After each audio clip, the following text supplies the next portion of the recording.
Hello નમસ્કાર વિદ્યાર્થી મિત્રો નમસ્કાર. હું ઓઝા ફાલ્ગુન તમારું ઓઝા ક્લાસીસ ચેનલમાં સ્વાગત કરું છું. તો વિદ્યાર્થી મિત્રો, આજે આપણે ગાલા અસાઇનમેન્ટમાં ધોરણ 12 એકાઉન્ટમાં આપણે મોસ્ટ આઈએમપી સેક્શન એ જોવા જઈ રહ્યા છે. ચેનલ પર પહેલી વાર ચેનલને સબસ્ક્રાઇબ કરી દેજો, બેલ નોટિફિકેશન હિટ કરી દેજો, જેથી આવનાર યુઝફુલ વિડીયો તમારા સુધી ઝડપથી મળી શકે. આની પહેલા આપણે ગાલા અસાઇનમેન્ટનું પેપર 1 છે તે પ્લેલિસ્ટમાં અપલોડ કરી દીધું છે. તો આજે આપણે વિભાગ એના 20 માર્કના મોસ્ટ આઈએમપી એમસીક્યુ સોલ્વ કરવા જઈ રહ્યા છે. વિડીયો પસંદ આવે વિડીયોને લાઈક કરી દેજો અને ચેનલને સબસ્ક્રાઇબ કરી દેજો. વિદ્યાર્થી મિત્રો, પહેલો વિકલ્પ છે કે કંપનીની મિસેલિયસ નિયમ 2014 મુજબ નિયમ 10 પ્રમાણે સરકાર ભાગીદારોની મહત્તમ સંખ્યા કેટલી નક્કી કરી છે?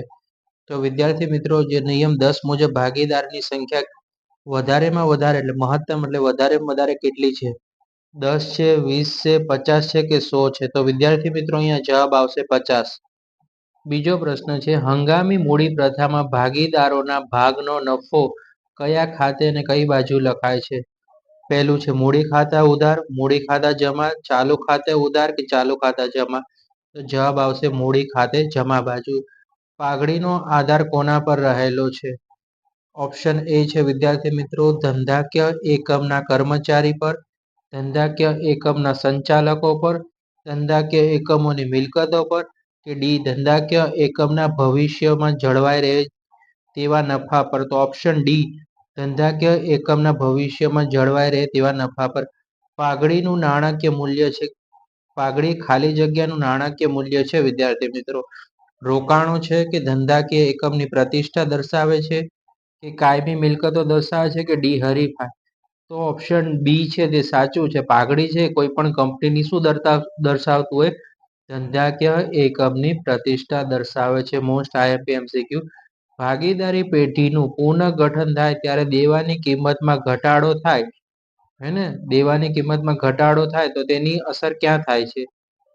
ઓપ્શન એ રાઈટ આન્સર છે. જે તે દેવામાંથી બાદ અને પુનઃ મૂલ્યાંકન ખાતે જમા, જે તે દેવામાંથી બાદ અને પુનઃ મૂલ્યાંકન ખાતે ઉધાર. આમાં શું કીધું? દેવામાં ઉમેરો થાય અને પુનઃ મૂલ્યાંકન ખાતું જમા થાય, અને દેવામાં ઉમેરાય અને પુનઃ મૂલ્યાંકન ખાતું ઉધાર. તો દેવાની કિંમતમાં ઘટાડો થાય તો દેવામાંથી શું થશે વિદ્યાર્થી મિત્રો? બાદ અને પુનઃ મૂલ્યાંકન ખાતે જમા થશે. તો આ પાંચમામાં એ છે તે રાઈટ આન્સર આવશે. બરાબર. છઠ્ઠું એમસીક્યુ, નીચેનામાંથી કઈ એકત્રિત નફાની બાકી છે? બરાબર. એકત્રિત નફાની બાકી કોને કહેવાય છે? એ કારીગર નફા ભાગ ભંડોળ, બી અનામત ભંડોળ, સી દેવી હુંડી ને ડી પ્રોવિડન્ટ ફંડ એટલે કે પીએફ. તો અનામત ભંડોળ છે એકત્રિત નફાની બાકી છે. સાતમો ક્વેશ્ચન, સ્વમૂલ્યાંકન દ્વારા આંકવામાં આવેલી પાઘડી કયા હિસાબી ધોરણ અનુસાર ચોપડે દર્શાવી શકાય નહીં? ઓપ્શન એ છે હિસાબી ધોરણ 25, ઓપ્શન બી હિસાબી ધોરણ 26, ઓપ્શન સી હિસાબી ધોરણ 27 કે ઓપ્શન ડી હિસાબી ધોરણ 16? તો ઓપ્શન બી આવશે હિસાબી ધોરણ 26. નવા ભાગીદારે લાવેલ પાઘડીની રકમ જૂના ભાગીદારો વચ્ચે કયા પ્રમાણમાં વેચાય છે? સરખા, મૂડી, લાભ અને ત્યાગ? તો વિદ્યાર્થી મિત્રો, મોસ્ટ આઈએમપી એમસીક્યુ છે, પૂછાશે 110% કે નવા ભાગીદાર જે પાઘડીની રકમ જૂના ભાગીદારો વચ્ચે તેના ત્યાગના પ્રમાણમાં વેચાશે. જ્યારે ફક્ત નફા નુકસાનનું જૂનું પ્રમાણ આપેલું હોય ત્યારે બાકીના ભાગીદારોને લાભનું પ્રમાણ, મોસ્ટ આઈએમપી એમસીક્યુ, 1:1 વેચાય, બી જૂના પ્રમાણમાં વેચાય કે સી મૂડીનું પ્રમાણ વેચાય કે ડી શોધી શકાય નહીં? ઓપ્શન બી જૂનું પ્રમાણમાં વેચાય. બરાબર. Most IMP MCQ. ભાગીદારી પેઢીના વિસર્જન સમયે મિલકતોની ઉપજમાં સૌપ્રથમ કઈ ચૂકવણી કરવામાં આવે છે? તો કે વિસર્જન ખર્ચ.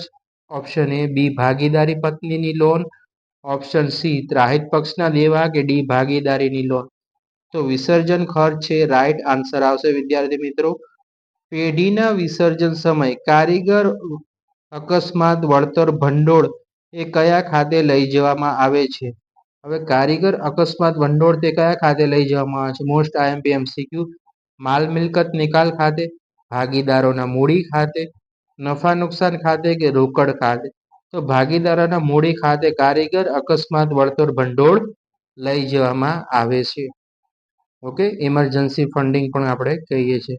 જો જાહેર ભરણામાં અરજી વખતે બહાર પડેલા શેર કરતાં ઓછા શેરની અરજીઓ આવે તો શેરનું ભરણું રદ કરવામાં આવે છે.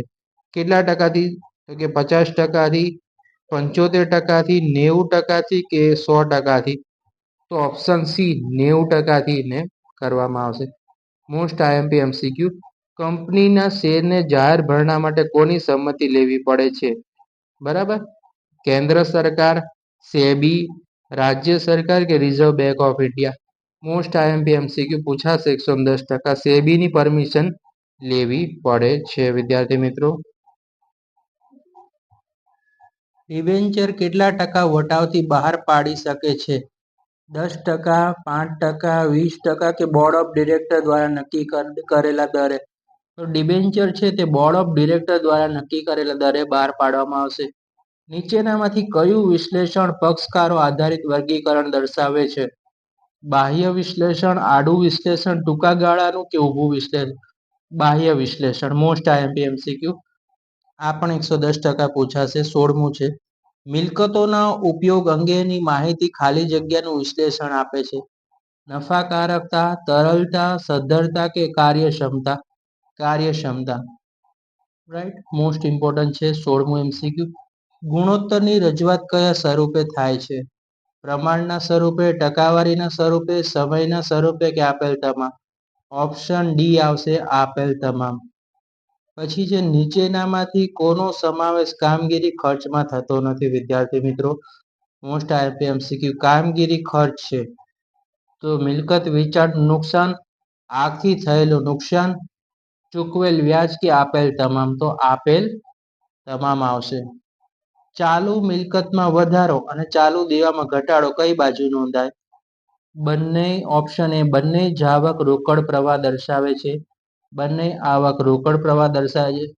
અનુક્રમે જાવક રોકડ પ્રવાહ અને આવક રોકડ પ્રવાહ દર્શાવે છે કે અનુક્રમે આવક રોકડ પ્રવાહ જાવક રોકડ પ્રવાહ દર્શાવે છે? ઓપ્શન એ સાચો આવશે, બંને જાવક રોકડ પ્રવાહ દર્શાવે છે. રોકાણો પર મળેલું ડિવિડન્ડ કે વ્યાજની રકમ? ઓપ્શન એ છે કામગીરીની પ્રવૃત્તિમાં રોકડ પ્રવાહમાં ઉમેરાય છે. બી નાણાકીય પ્રવૃત્તિમાં રોકડ પ્રવાહમાંથી બાદ થાય છે.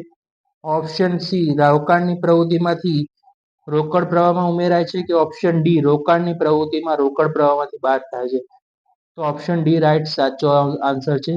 રોકાણની પ્રવૃત્તિમાંથી રોકડ પ્રવાહમાંથી બાદ થાય છે.